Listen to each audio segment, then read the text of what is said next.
Halo, kembali lagi bersama Klinik Bimbel. Kali ini kita akan membahas materi berikutnya. Nah, sekarang kita akan membahas tentang penerapan prinsip kimia hijau di dalam kehidupan sehari-hari. Seperti yang kita tahu, bahwa kimia hijau tentunya berperan untuk mewujudkan pembangunan berkelanjutan di tahun 2030 yang dicanangkan oleh PBB. Apa sih pembangunan berkelanjutan itu?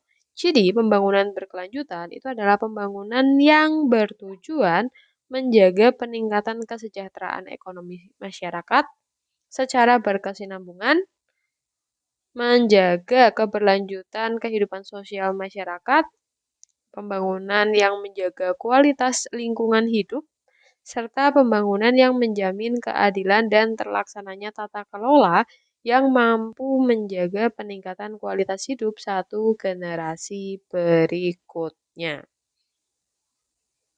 Nah, untuk tujuan dari prinsip kimia hijau ini bisa dilihat. Jadi ada no poverty, zero hunger, good health and well-being, dan lain sebagainya. Ini adalah tujuan pembangunan berkelanjutan. Kemudian di sini juga ada 4 pilar dalam agenda pembangunan berkelanjutan di 2030 atas usulan PBB. Ada pilar sosial, nanti kalian bisa lihat.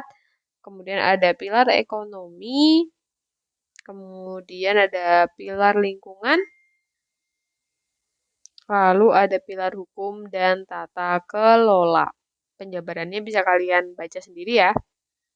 Nah, sekarang kita masuk ke prinsip kimia hijau yang dapat diterapkan di dalam berbagai bidang.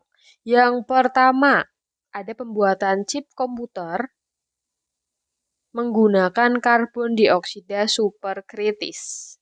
Jadi penggunaan CO2 superkritis itu ternyata terbukti signifikan dapat mengurangi jumlah bahan kimia, energi, dan air yang dibutuhkan untuk memproduksi chip komputer. Selain itu, papan sirkuit cetak dengan memanfaatkan protein bulu ayam berupa keratin yang dapat bekerja dengan kecepatan 2 kali lipat dari papan sirkuit tradisional. Oke, lanjut lagi. Poin kedua ada pembuatan biosolar B30 sebagai pengganti bahan bakar minyak.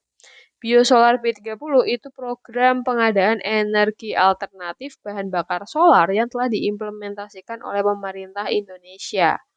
Dia mengandung 30% bahan nabati yang berupa ester metil asam lemak atau fatty acid metil ester dalam kurung FAME dari minyak kelapa sawit atau crude palm oil CPO dan 70%-nya adalah solar. Selain sebagai bahan baku terbarukan, FAME juga bersifat biodegradable, artinya ramah lingkungan. Kemudian proses pembakarannya menghasilkan silaga yang lebih sedikit dibandingkan bahan bakar minyak jenis solar. Untuk proses pembuatan biosolar umumnya menggunakan reaksi transesterifikasi dengan metanol, yaitu reaksi antara minyak nabati dengan metanol dengan bantuan katalis basa, sehingga menghasilkan campuran ester metil asam lemak dengan produk samping berupa gliserol. Biosolar dapat diaplikasikan untuk mesin atau motor diesel sebagai pengganti BBM ya. Oke.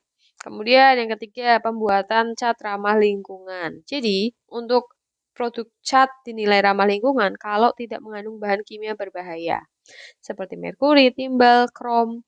Dengan ciri-ciri apa? Tidak mengeluarkan bau yang menyengat dan menggunakan pelarut air. Nah, kandungan senyawa organik mudah menguap atau volatil organik compound atau disingkat sebagai VOC yang rendah itu menjadi indikator cat dikatakan ramah lingkungan. Jadi semakin rendah VOC maka dia ramah lingkungan. Kemudian selain itu ada juga pembuatan bioplastik. Sifatnya kalau plastik yang saat ini menyebar itu sifatnya non biodegradable. Jadi sulit diuraikan. Kemudian makanya dibuat bioplastik sebagai solusi penggantinya. Nah, salah satu bahan pembuatannya itu adalah pati. Pati merupakan salah satu polimer alami yang terkandung dalam tanaman jagung, kedelai, dan juga singkong. Untuk penguraiannya itu oleh mikroorganisme yang menghasilkan air dan senyawa ramah lingkungan. Penggunaan bioplastik telah mendukung penerapan prinsip kimia hijau yang ke-10, yaitu merancang produk kimia yang mudah terdegradasi.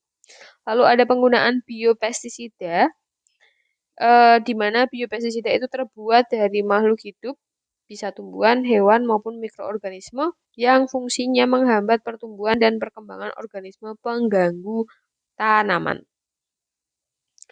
Biopestisida termasuk jenis pestisida ramah lingkungan karena mudah terdegradasi, tidak mencemari lingkungan, aman bagi makhluk hidup. Keuntungan lainnya adalah mudah dibuat, tidak mengakibatkan resistensi pada hama, dan menghasilkan produk pertanian yang lebih sehat. Tanaman yang berpotensi sebagai bahan baku pembuatan biopestisida itu beraroma kuat, berasa pahit, tidak disukai serangga, dan dapat digunakan sebagai tanaman obat. Ada daun pepaya, brotowali, bawang putih, mimba, jarak, pagar. Itu adalah kurang lebih penerapan dari prinsip kimia hijau di dalam kehidupan sehari-hari.